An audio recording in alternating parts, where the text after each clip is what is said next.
അപ്പോൾ കമ്മ്യൂണിസ്റ്റ് പാർട്ടിയുടെ ചരിത്രം നമ്മൾ വായിച്ചാൽ, ഇന്ത്യൻ കമ്മ്യൂണിസ്റ്റ് പാർട്ടി ചരിത്രം വായിച്ചാൽ, പുച്ഛിക്കേണ്ടവർക്ക് പുച്ഛിക്കാം, പക്ഷേ ആത്മാർത്ഥമായി വായിക്കുന്ന ഒരാൾക്ക് ഒരിക്കലും പുച്ഛിക്കപ്പെടേണ്ട ഒന്നല്ല. അതുപോലെ തന്നെ നക്സലൈറ്റ് പ്രസ്ഥാനത്തിന് വേണ്ടി ത്യാഗം സഹിച്ച ആളുകൾ എത്രയാണ്. CMBക്ക് വേണ്ടി 5-6 ആൾ കൊല്ലപ്പെട്ടില്ലേ? ഇപ്പോഴും നിൽക്കുകയല്ലേ ഓരോ സ്ഥലത്തും ആളുകൾ. കമ്മ്യൂണിസ്റ്റുകാരാൽ തന്നെ കമ്മ്യൂണിസ്റ്റുകാർ കൊല്ലപ്പെട്ടില്ലേ? TP ചന്ദ്രശേഖരൻ കൊല്ലപ്പെട്ടില്ലേ? അപ്പം ഇത് ഒരു വല്ലാത്തൊരു കോംപ്ലക്സിറ്റിയാണ്. പക്ഷെ ആ കോംപ്ലക്സിറ്റി എങ്ങനെ നിർദ്ധാരണം ചെയ്യാൻ പറ്റും എന്നാണ് ഞങ്ങളുടെ ജീവിതം കൊണ്ട് പരിശ്രമിച്ചത്. ഈ ഇന്ത്യയിലെ ഒരു ഐക്കണായി ഹോച്ചിമിൻ ഇടയ്ക്ക് പറഞ്ഞത് അങ്ങനെ ഞാൻ വായിച്ചിട്ടുള്ളത്, തീർച്ചയായിട്ടും ഗാന്ധിജിയെ കാണേണ്ടതായിരുന്നു എന്ന് പറഞ്ഞിരുന്നു. അതിനെപ്പറ്റി വളരെ കറക്റ്റാണത്. അത് കേദാമോദരനാണല്ലോ അദ്ദേഹത്തെ ഇൻ്റർവ്യൂ ചെയ്തത്. കേരളത്തിലെ കമ്മ്യൂണിസ്റ്റ് പാർട്ടിയുടെ സ്ഥാപക മെമ്പറായിട്ടുള്ള കേദാമോദരനെ ഇപ്പം എല്ലാവരും മറക്കാൻ ആഗ്രഹിക്കുക. ഞങ്ങളാരും മറന്നിട്ടില്ല. ഇനി കേദാമോദരൻ, അതുമാത്രമല്ല ഹോച്ചിമിൻ ദാമോദരനോട് പറയുന്നുണ്ട്, നിങ്ങൾക്കവിടെ ഗാന്ധി ഉണ്ടായിരുന്നു, പക്ഷെ ഇവിടെ ഞാൻ തന്നെയായിരുന്നു ഗാന്ധി. ഇപ്പോൾ ആൾക്കാർ വിയറ്റ്നാമിലേക്ക് വിനോദയാത്ര പോകുന്ന കാലമാണ്. ഞാനൊരു കോൺഫറൻസിന് വേണ്ടി ഹിമാചൽ പ്രദേശ് ഹോച്ചിമിൻ്റെ വീട് സന്ദർശിച്ചിട്ടുണ്ട്. അദ്ദേഹത്തിൻ്റെ മൃതശരീരവും കണ്ടിട്ടുണ്ട്. ചെറിയൊരു മുറിയിലാണ് അദ്ദേഹം താമസിച്ചത്. അവിടെ ആകെയുള്ളൊരു ലക്ഷറി എന്താ അറിയോ? ഒരു ഫിഷ് ടാങ്കാണ്, തലയിൽ വയ്ക്കുന്നൊരു ഹാറ്റും, ഒരു 10 to 10 മുറിയും. അപ്പോൾ ആ ഹോച്ചിമിൻ എന്നൊക്കെ പറഞ്ഞാൽ ഏഷ്യൻ രാജ്യത്ത് എനിക്ക് മാവോയോടുള്ള ബഹുമാനക്കുറവുണ്ടായിട്ടല്ല, ഏറ്റവും മാതൃകാ നേതാവായിരുന്നു ഹോച്ചിമിൻ. അമേരിക്കയ്ക്കെതിരായിട്ടുള്ള യുദ്ധം, ഈ ഹാനായിൽ ഇപ്പോഴും നമ്മൾ ചെന്നാൽ B-52 വിമാനങ്ങൾ ഒരു പ്രത്യേകതരം യന്ത്രത്തോക്ക് തല്ലിക്കൂട്ടി ഉണ്ടാക്കിയിട്ട് വെടിവെച്ചിട്ടവർ തല്ലിക്കൂട്ടിയ സാധനങ്ങളാണ്. ചൈനയുടെയൊക്കെ സഹായം ഉണ്ടായിരുന്നെങ്കിൽ പോലും ഒരു ഘട്ടം വരെ ഉണ്ടായിരുന്നു. അപ്പോൾ അങ്ങനെ നടത്തിയിട്ടുള്ള പോരാട്ടങ്ങളെല്ലാം ഉണ്ടല്ലോ. പക്ഷേ ഇപ്പം എല്ലാവരും ഹോച്ചിമിനെ ഇങ്ങനെ പറഞ്ഞില്ലേ, എന്നാൽ ഹോച്ചിമിനെ നിങ്ങൾ അംഗീകരിക്കണ്ടോ എന്ന് ചോദിച്ചാൽ അത് ഞങ്ങളിപ്പോൾ അംഗീകരിക്കുന്നുണ്ട്, കഴിച്ച് 1/2 മണിക്കൂർ കഴിഞ്ഞാൽ അത് മോശമെന്ന് പറയും. അത് ഞങ്ങൾ എടുക്കുന്നൊരു സമീപനം എന്ന് പറഞ്ഞാൽ, ലോകത്ത് എവിടെയും പൊരുതുന്ന മനുഷ്യനെ അംഗീകരിക്കുക. കമ്മ്യൂണിസ്റ്റ് പാർട്ടി ഉണ്ടാകുന്നതിനേക്കാൾ മുമ്പ് എത്രയോ പോരാട്ടം നടന്നിട്ടില്ലേ? ഇന്ത്യയിൽ നടന്നിട്ടില്ലേ? ഇപ്പോൾ ഇവിടെ തന്നെ നമ്മൾ തിരുവനന്തപുരത്ത് താമസിക്കുന്നത് മാർത്താണ്ഡവർമ്മ, ജനറൽ നാഷണലിസ്റ്റുകൾ എന്നാണ് അതിനെ ഇടതുപക്ഷ ഹിസ്റ്റോറിയൻസ് വിളിക്കുന്നത്. ഈ മാർത്താണ്ഡവർമ്മ ഒന്നാന്തരം ഡച്ച് ഭാഷ പറയുന്നത് പറയുന്നത്. ഡച്ച് ഇപ്പോഴും ഡച്ച് കമ്പനിയിൽ പ്രവർത്തിക്കുന്ന ആളുകൾക്ക് ഡച്ച് ഭാഷ അറിയില്ല. ഞാൻ ഇന്നലെ വിവാഹത്തിന് പോയപ്പോൾ നെതർലാൻഡ്സിൽ 30 വർഷത്തോളം ജീവിച്ച ഒരാളെ കണ്ടു. ഞാൻ ചോദിച്ചു, ഡച്ച് അറിയുമോ? ഡച്ച് അറിയില്ല, ഇംഗ്ലീഷ് കൊണ്ട് തന്നെ ഒപ്പിക്കാം. പക്ഷെ മാർത്താണ്ഡവർമ്മയ്ക്ക് ഡച്ച് അറിയാം. ഡെൽനോയ് എന്ന് പറഞ്ഞൊരു സാഹിബിനെ വിളിച്ചിവിടെ തടവുകാരനാക്കി ഇവിടെ പെട്രോളുണ്ടാക്കിയ ആളുകളെ അവർക്കല്ല. അത് അന്ന് കമ്മ്യൂണിസ്റ്റ് പാർട്ടി പോയിട്ട് എന്തെങ്കിലും പാർട്ടി ഉണ്ടോ ലോകത്ത്? ഒരു രാഷ്ട്രീയ പാർട്ടിയില്ല. അപ്പോൾ ലോകത്ത് നടക്കുന്ന എല്ലാം ഇതിനകം നടന്നിട്ടുള്ള എല്ലാ മനുഷ്യ പുരോഗതിക്ക് വേണ്ടിയിട്ടുള്ള പോരാട്ടങ്ങളെ അംഗീകരിക്കുക എന്നുള്ളതാണ് ഞാൻ പഠിച്ചതും എന്നെ പഠിപ്പിച്ചതുമായ കമ്മ്യൂണിസം. ഇപ്പം പക്ഷെ സംഭവിക്കുന്നത് എന്താ? തൊട്ടടുത്ത് കഴിഞ്ഞ ആഴ്ച പാർട്ടിയിൽ നിന്ന് പുറത്താക്കപ്പെട്ടവനെ കൊല്ലാൻ നടക്കുക. രണ്ടും കൂടെ എങ്ങനെ ശരിയാവുക? ഇതാണ് പ്രശ്നം. ഈ ഒരേ സമയം ഡെമോക്രസി എന്ന് പറയുകയും അതേസമയം തന്നെ ഒട്ടും ഡെമോക്രാറ്റിക് അല്ലാത്ത പെരുമാറ്റം, അതെനിക്ക് തോന്നുന്ന തീർച്ചയായിട്ടും ഉൾപ്പെടെ കമ്മ്യൂണിസ്റ്റ് പാർട്ടിയുടെ ഒരു ആന്തരിക ദൗർബല്യമാണത്. അതായത് democratic in form, undemocratic in content. അപ്പോൾ നമുക്ക് CMBയിലും ഉണ്ടാകും കുറച്ചൊക്കെ. പരമാവധി നമ്മൾ ശ്രമിക്കുന്നുണ്ട്. ഇപ്പോൾ കമ്മ്യൂണിസ്റ്റ് പാർട്ടിയിൽ അത്രയും സുന്ദരമായ തിരഞ്ഞെടുപ്പുകൾ അവിടെ ഇല്ല. അതിൻ്റെ ടെക്നിക്കൽ സൈഡ് മനസ്സിലാക്കിയിട്ടുണ്ടോ? മറ്റെല്ലാ പാർട്ടിയിലും 2 വോട്ടല്ലേ ഉള്ളൂ, യെസ് ഓർ നോ. ഒരു പ്രമേയം അവതരിപ്പിച്ചാൽ എതിർക്കുന്നവർ അനുകൂലി, അത്രയല്ലേ ഉള്ളൂ. പക്ഷേ കമ്മ്യൂണിസ്റ്റ് പാർട്ടിയിലോ 3 വോട്ടുണ്ട്. എതിർക്കുന്നവർ, അനുകൂലിക്കുന്നവർ, നിഷ്പക്ഷത പാലിക്കുന്നവർ. ഡെമോക്രാറ്റിക് അല്ലേ? അപ്പോൾ എം വി രാഘവൻ്റെ വിയോജനക്കുറിപ്പ് അനുകൂലിക്കുന്നവർ, എതിർക്കുന്നവർ, നിഷ്പക്ഷ പാലിക്കുന്നവർ, 3 വോട്ട് ചെയ്തില്ല. ഞാനടക്കം 88 ആൾ. അതുകൊണ്ടാണ് നമ്മുടെ ഒരു നടപടി വന്നത്. മനസ്സിലായോ? 6 വോട്ടുണ്ട്. അപ്പോൾ EMSൻ്റെ പ്രമേയം അനുകൂലിക്കുന്നവർ, എതിർക്കുന്നവർ, നിഷ്പക്ഷത പാലിക്കുന്നവർ എണ്ണടക്കും അതിൻ്റെ. അപ്പോൾ കണ്ടൻറ്റ് ഭയങ്കരമല്ലേ? എന്നിട്ടോ ഇപ്പോൾ ടെക്നിക്കലി നമ്മൾ ചെയ്തൊരു തെറ്റാ. നേരെ പോയി 2 മാസം കഴിഞ്ഞപ്പോൾ എം വി രാഘവൻ സസ്പെൻഡ് ചെയ്യുകയാണ് ചെയ്തത്. എന്താ ചെയ്ത കുറ്റം? പാർട്ടിക്കകത്ത് പ്രമേയം അവതരിപ്പിച്ച്. അപ്പോൾ ടെക്നിക്കലായിട്ട് ഇതിൽ വോട്ട് ചെയ്തില്ല. അപ്പോൾ ടെക്നിക്കൽ ഡെമോക്രസിയാണ്. എൻ്റെ ആത്മാവിൽ ജനാധിപത്യം ഇല്ല. ഉടനെ കട്ട് ചെയ്ത് കളയാണ്. മനസ്സിലായോ? അപ്പോൾ ഞങ്ങൾ പാർട്ടി രൂപീകരിക്കുമ്പോൾ ഉണ്ടാക്കിയ ആദ്യത്തെ പ്രമേയം ഒരാൾക്ക് പാർട്ടിയിൽ നിന്ന് രാജിവെക്കാൻ അവകാശം ഉണ്ടെന്നുള്ളതാണ്. അപ്പോൾ എല്ലാവരും ചിരിച്ചു പത്രസമ്മേളനത്തിൽ. അപ്പോൾ MVR ചിരിക്കണ്ട, CPM രാജിവെച്ചവനെ പുറത്താക്കണം. ഞാൻ രാജിവെച്ചു എന്ന് പറഞ്ഞാൽ നീ ഇങ്ങോട്ട് വാ, നിന്നെ പുറത്താക്കിയിട്ട് നീ പൊക്കോളാം. തൂക്കിച്ചെത്തവനെ വേണേൽ വെള്ളത്തിലിടേണ്ട ആവശ്യമുണ്ടോ? അല്ലെ വെള്ളത്തിൽ വേണ ആളെ തൂക്കിക്കൊണ്ട ആവശ്യമുണ്ടോ? മരിച്ചാളെ. അപ്പോൾ അതൊക്കെ ഇപ്പോൾ ചൈനയിൽ എന്താണ്? വികസനത്തിൻ്റെ കാര്യത്തിൽ നമ്പർ 1, ഡെമോക്രസിയുടെ കാര്യത്തിൽ വളരെ മോശം. അപ്പോൾ എങ്ങനെ കമ്മ്യൂണിസ്റ്റ് പാർട്ടിക്കകത്ത് ഡെമോക്രസി ഇൻബൈബ് ചെയ്യാൻ പറ്റും എന്നതാണ് ഞാൻ ചിന്തിക്കുന്നത്, അല്ലെങ്കിൽ ഞങ്ങൾ ചിന്തിക്കുന്നത്. ഇത് പറയുമ്പോൾ ഒരുപാട് രാജ്യങ്ങളിൽ ജനാധിപത്യം ഇല്ല കേട്ടോ. About which you are not bothered. കേരളത്തിൻ്റെ രാഷ്ട്രീയ ചരിത്രത്തിലൊരു വലിയ സംഘർഷം ഉണ്ടായൊരു സാഹചര്യമാണ് 80കളുടെ പകുതിക്ക് ശേഷം ഉണ്ടായ എം വി രാഘവൻ്റെ ആ ഒരു പുറത്താകലും CMP രൂപീകരണം, അതിനുശേഷമുണ്ടായ കനത്ത അക്രമ സംഭവങ്ങൾ, പ്രത്യേകിച്ചും അത് പാമ്പോളത്തൽ കേന്ദ്രത്തിലായിക്കോട്ടെ. അപ്പോൾ എം വി രാഘവൻ്റെ ഒരു പ്രശസ്തമായ, ഞാനത് വായിച്ചപ്പോൾ ഏറ്റവും മനസ്സിൽ നിന്നൊരു കാര്യം, ഞാൻ ആരോഗ്യവകുപ്പ് മന്ത്രിയായിരുന്നെങ്കിൽ ഇവർ ഹോസ്പിറ്റലുകളെല്ലാം തല്ലി തകർത്തേനെ എന്നൊരു കാര്യം ഞാൻ വായിച്ചിട്ടുണ്ട്. തകർത്തല്ലോ. അതെ, ആ ഒരു സാഹചര്യത്തെ എങ്ങനെ ഓർമ്മിക്കും? അത് കറകളഞ്ഞ സോഷ്യൽ ഫാസിസാണ്. അത് കാരണം ജനാധിപത്യ വിരുദ്ധമായ രീതിയിൽ MVRനെ പുറത്താക്കി സോഷ്യൽ ഫാസിസ്റ്റ് രീതിയിൽ ഇല്ലായ്മ ചെയ്യാൻ ശ്രമിച്ചു. പുറത്താക്കുക എന്നുള്ള ഈവൻറ്റ് കഴിഞ്ഞ ഉടനെ MVR വീട്ടിൽ പോയിരുന്ന പ്രശ്നമൊന്നുമില്ലല്ലോ. ഇപ്പോൾ ചാത്തുണ്ണി മാസ്റ്റർ MVRനേക്കാൾ വലിയ നേതാവായിരുന്നൊരു കാലത്ത്. അദ്ദേഹം വീട്ടിൽ പോയിരിക്കുകയാണ് ചെയ്തത്. പിന്നെ അദ്ദേഹം നമ്മുടെ പാർട്ടിയിൽ ചേരുകയാണ് ചെയ്തത് മരിക്കുന്ന സമയത്ത്. 1990 ആഗസ്റ്റ് 10 മരിക്കുന്നത്. അപ്പോൾ MVR അത് വെറുതെ ഇരുന്നില്ല. അതൊരു സമാന്തര കമ്മ്യൂണിസ്റ്റ് പാർട്ടി ഉണ്ടാക്കി. കമ്മ്യൂണിസ്റ്റ് മാർക്സിസ്റ്റ് പാർട്ടി എന്ന പേരിലുണ്ടായ ഒരു പാർട്ടി. പിന്നെ ഒരു കമ്മ്യൂണിസ്റ്റ് പാർട്ടി ഇന്ത്യയിൽ ഉണ്ടായിട്ടില്ല. RMPയാണ് ഉണ്ടായത്. കമ്മ്യൂണിസ്റ്റ് എന്ന പേരില്ല. മാർക്സിസ്റ്റ് പാർട്ടി അത്രയേ ഉള്ളൂ. അതെ, കമ്മ്യൂണിസ്റ്റ് എന്ന പേരില്ല. കമ്മ്യൂണിസ്റ്റ് എന്ന പേരിലുണ്ടായ അവസാനത്തെ പാർട്ടി അത്. ഒരു പാർട്ടി ഉണ്ടായിട്ടില്ല. അപ്പം അങ്ങനെ ഒരു കമ്മ്യൂണിസ്റ്റ് പാർട്ടി ഉണ്ടാക്കിയപ്പോൾ കംസൻ കൃഷ്ണനെ കൊല്ലാൻ നടന്ന പോലെയും ഹെറോദാവ് ക്രൈസ്റ്റിനെ കൊല്ലാൻ നടന്ന പോലെയും ചെറുപ്പത്തിലെ തന്നെ കൊന്നാൽ പിന്നെ പ്രശ്നമില്ലല്ലോ. ശിശുഹത്യ. അപ്പോൾ CMP എന്നുള്ള ശിശുവിനെ കൊല്ലുക എന്നുള്ളതായിരുന്നു പരിപാടി. പക്ഷെ അത് നടന്നില്ല. ഇപ്പോൾ അത് പ്രായപൂർത്തിയായി. നമ്മൾ എത്ര വലുതായി എന്നുള്ളതല്ല. കേരളത്തിൽ നിലനിന്നു 40 വർഷം.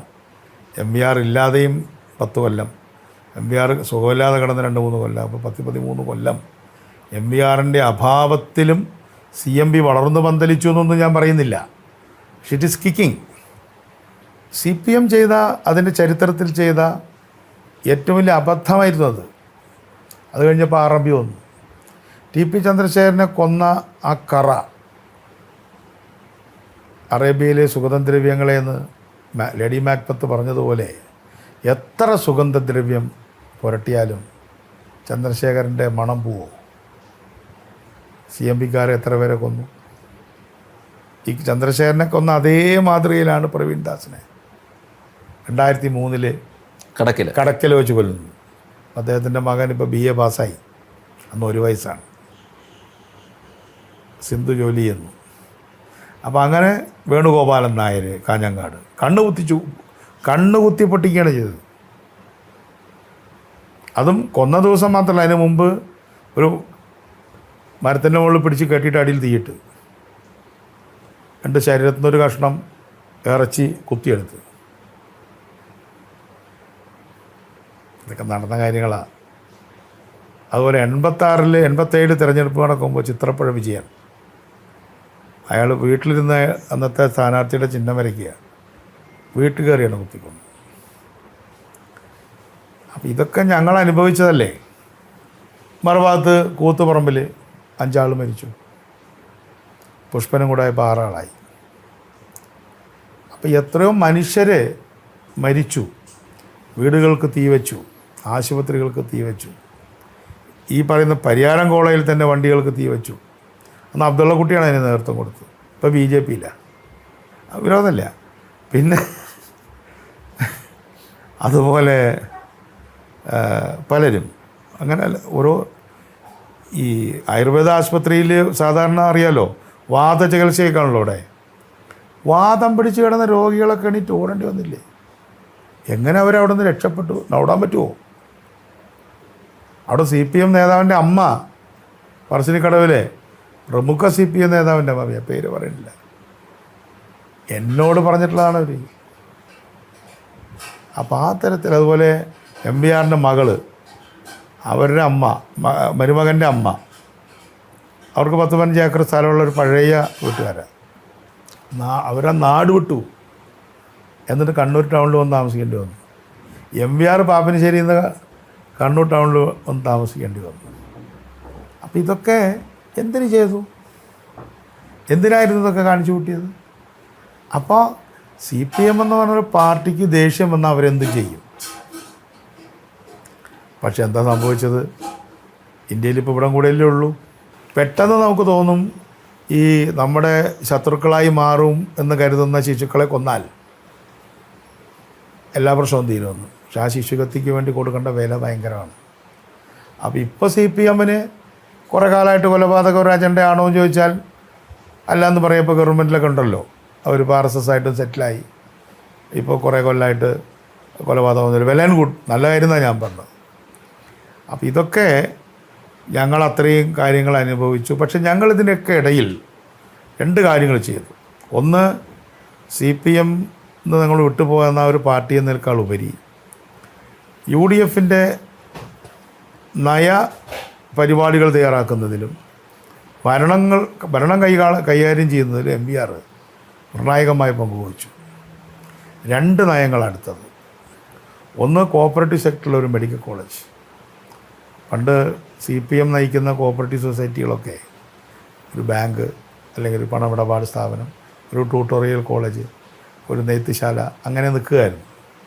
ഒരു മെഗാ തരത്തിൽ കോപ്പറേറ്റീവിനെ വളർത്താം എന്ന് MVR കാണിച്ചു കൊടുത്തു. അത് തീവയ്ക്കാനും വന്നവർ. പക്ഷെ അത് പോളിസി ഇടപെട്ട് അല്ലേ? ആ സ്വകാര്യവൽക്കരണത്തിന് പകരം സഹകരണവൽക്കരണം നിസ്സാരമല്ല. പിന്നെ ഒരു കോളേജ് ഉണ്ടാക്കാൻ ശ്രമിച്ച് വിജയിച്ചില്ല. പിന്നെ എഞ്ചിനീയറിംഗ് കോളേജുകൾ സുധാകരൻ്റെ കാലത്ത് വന്നത് വേറെ പല കാരണങ്ങൾ കൊണ്ടും തട്ടി നിൽക്കുകയാണ്. അതുപോലെ തന്നെ വിഴിഞ്ഞം തുറമുഖം, BOT എന്നുള്ള കോൺസെപ്റ്റ് ഇപ്പോഴല്ല, 92-ലും 93-ലും ഒക്കെ എല്ലാവരും BOT എന്ന് പറയുന്നുണ്ട്. അന്ന് കുമാർ ഗ്രൂപ്പിനെ കൊണ്ടുവന്നിട്ട് ഇവിടെ വിഴിഞ്ഞം തുറമുഖം ഉണ്ടാക്കാനുള്ള പോളിസി, അത് കഴിഞ്ഞ് പ്രോജക്റ്റ്. അപ്പോൾ വിഴിഞ്ഞത്തിൻ്റെ പോളിസിയും പ്രോജക്റ്റും MV രാഘവൻ ചെയ്തതാണ്. ഉമ്മൻചാണ്ടി ചെയ്തത് ഡിസിഷൻ മേക്കിംഗ് ആണ്. എന്തിന്? അദാനിക്ക് വേണ്ടി ഒപ്പിട്ടു, അല്ലെങ്കിൽ അദാനി എന്ന ഏക ടെൻഡർ വന്നപ്പോൾ ഒപ്പിടണോ വേണ്ടേ എന്ന ഡിസിഷനാണ്. ഉമ്മൻചാണ്ടി അല്ല പോളിസി ചെയ്തത്, ഉമ്മൻചാണ്ടി അല്ല പ്രോജക്റ്റ് ചെയ്തത്. പക്ഷേ ഇത് 2 കൊണ്ടും പോട്ട് വരില്ല, ഈ സിഗ്നേച്ചർ കൊണ്ടാണ് വന്നത്. അതുകൊണ്ട് ഉമ്മൻചാണ്ടിയുടെ റോള് വളരെ നിർണായകമാണെങ്കിലും അതിൻ്റെ ബാക്കിലേക്ക് നോക്കുമ്പോൾ MV രാഘവനാണത് ഇന്ന് തിരുവനന്തപുരത്തിൻ്റെ വികസനത്തിനും തെക്കൻ കേരളത്തിനും തെക്കേ ഇന്ത്യയുടെയും ഗേറ്റ് വേ ആയി മാറിക്കൊണ്ടിരിക്കുന്ന വിഴിഞ്ഞം പോർട്ട് CMBയുടെ സംഭാവനയല്ലേ? കെ കരുണാകരൻ്റെയും ആൻ്റണിയുടെയും ഉമ്മൻചാണ്ടിയുടെയും ഗവൺമെൻറ്റിൽ നിന്നുകൊണ്ടാണ്. അപ്പം ഞങ്ങളൊരു പാർട്ടി രൂപീകരിക്കുക മാത്രമല്ല, കേരളത്തിൻ്റെ മെഗാ ഇൻഫ്രാസ്ട്രക്ചറിലും ഹെൽത്ത് സെക്ടറിലുമൊക്കെ നിർണായകമായ തരത്തിൽ ഇടപെട്ടു. ഇപ്പോൾ MVR മരിച്ചതിന് ശേഷമല്ലേ MVR ക്യാൻസർ സെൻറ്റർ വിജയകൃഷ്ണൻ്റെ നേതൃത്വത്തിൽ. അത് MVR അല്ലല്ലോ, സ്റ്റേറ്റ് ഓഫ് ദ ആർട്ട് കോളേജാണ്, സ്ഥാപനമാണ്. ഇന്ത്യയിലെ തന്നെ ഏറ്റവും മികച്ച ഒരു സ്ഥാപനം ഈ 10 വർഷം കൊണ്ട് BJP ഇവിടെ ചെയ്യാൻ കഴിഞ്ഞിട്ടില്ല. കഴിഞ്ഞിട്ടുണ്ടോ? ഒരു പുതിയ ആശുപത്രി കഴിഞ്ഞിട്ടില്ല. നിങ്ങൾ ആലോചിച്ചോളൂ. CMB ഭരണത്തിലുണ്ടായിരുന്നല്ലോ. ഇല്ല. അല്ല, കേരളത്തിൽ ഇല്ല. ഭരണത്തിലുണ്ടായിരുന്ന കൂടെ നിന്ന പാർട്ടിയാണല്ലോ. ഇന്ത്യ ഭരിക്കുന്ന പാർട്ടികളും കേമാണോ? കേരളം ഞാൻ അഗ്രി ചെയ്തു. ഇന്ത്യ ഭരിക്കുന്ന BJP-യെക്കാളും കേമാണ് CMB എന്ന് പറയുന്നത്. അങ്ങനെയല്ല, സംസ്ഥാന ഭരണത്തിൽ എന്തായാലും അതൊരു ഘടകം തന്നെ. അതൊന്നുമല്ല, അതിനുള്ള വില്ലില്ല. ഇങ്ങനെ ഹെയ്റ്റ് ബിസിനസ് ലാഭകരമാണ്.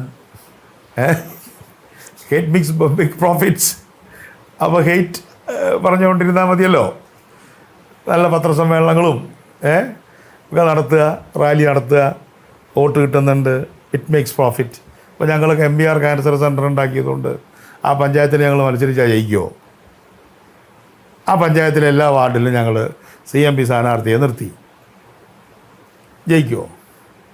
എനിക്ക് തോന്നുന്നില്ല ജയിക്കുന്നു അതിൻ്റെ പേരിൽ. അതേസമയം കുറച്ച് വേറെ പല കാര്യം ചെയ്താൽ അവിടെ ജയിക്കാം. അപ്പം ഇറ്റ് മേക്സ് പ്രോഫിറ്റ് അല്ലേ? ഇപ്പോ അല്ല, സാറ് ചോദിച്ചൊരു ചോദ്യം സരസമായിട്ട് പറയുക. അതെ അതെ, കേരളത്തിൽ ശരിയായിരിക്കും. പക്ഷെ കേരളത്തിന് പുറത്ത് കഴിയുന്നുണ്ടല്ലോ, ഭരണമില്ലെങ്കിലും കഴിഞ്ഞിട്ടുമുണ്ട്. എവിടെ കഴിഞ്ഞിട്ടുണ്ട്? മഹാരാഷ്ട്രയിലൊക്കെ RSSന് ഹോസ്പിറ്റലുകളുണ്ട്. അത് എന്തായിരിക്കും, എനിക്ക് അറിയാത്ത കാര്യം പറയാൻ പറ്റില്ലല്ലോ. അപ്പോൾ എന്നാൽ അവിടത്തെക്കാളും മോശം അത് ഇവിടെ പറയേണ്ടി വരും. അല്ല, ഞാൻ ആരെയും കെടുത്താൻ വേണ്ടി പറഞ്ഞതല്ല, ഞങ്ങളുടെ പ്ലസ് പറഞ്ഞത്. ആരുടെയും മൈനസ് പറഞ്ഞതല്ല. തീർച്ചയായിട്ടും ആരുടെയും മൈനസ് പറഞ്ഞതല്ല. ഞാൻ അവരെ ആരെയും മൈനസ് പറയുന്നതല്ല. അപ്പോൾ എനിക്കിപ്പോൾ എല്ലാ രാഷ്ട്രീയ പാർട്ടികളിലും നല്ല സുഹൃത്തുക്കളുണ്ട്. അതിൽ RSS ആയാലും കോൺഗ്രസ് ആയാലും പിന്നെ CPM ആയാലും പിന്നെ എന്താണ് വെൽഫെയർ പാർട്ടി ആയാലും ഒക്കെ സുഹൃത്തുക്കൾ എനിക്കിഷ്ടം പോലെയാണ്. ആരെയും ചെറുതാക്കാൻ പറഞ്ഞതല്ല. പക്ഷെ ഞങ്ങളെന്ത് ചെയ്തു എന്ന ചോദ്യം, കഴിഞ്ഞ 40 കൊല്ലം കൊണ്ട് CMB എന്ത് ചെയ്തു? ഞങ്ങൾ കമ്മ്യൂണിസ്റ്റ് പാർട്ടിക്കകത്ത് ഫൈറ്റ് ചെയ്തു, പുറത്ത് വന്ന് ആൻറ്റി കമ്മ്യൂണിസ്റ്റ് ആവാതെ കമ്മ്യൂണിസ്റ്റ് പാർട്ടിയെ ഫൈറ്റ് ചെയ്തു. ഏറ്റവും എളുപ്പം പ്രോഫിറ്റ് മറ്റേതായിരുന്നു, ആൻറ്റി കമ്മ്യൂണിസ്റ്റ്. ഇന്ന് ഞങ്ങളെ കമ്മ്യൂണിസ്റ്റുകാർ എന്ന നിലയിൽ ആളുകൾ അംഗീകരിച്ചു തുടങ്ങി. അടുത്തയാൾ അംഗീകരിച്ചത്. അപ്പോൾ അതിനുവേണ്ടി ലൈഫ് മാറ്റിവെച്ചു. അങ്ങനെ എത്രയോ തലമുറകൾ മാറ്റിവെക്കേണ്ടി വരും. എത്രയോ തലമുറകൾ കൊണ്ടല്ലേ മനുഷ്യൻ എങ്ങനെ ആയിട്ടുള്ളത്. അപ്പോൾ ഞങ്ങളൊക്കെ വളരെ എൻലൈറ്റൻഡാണ്, അല്ലാതെ ഒട്ടും ഡിപ്രസ്ഡ് അല്ല.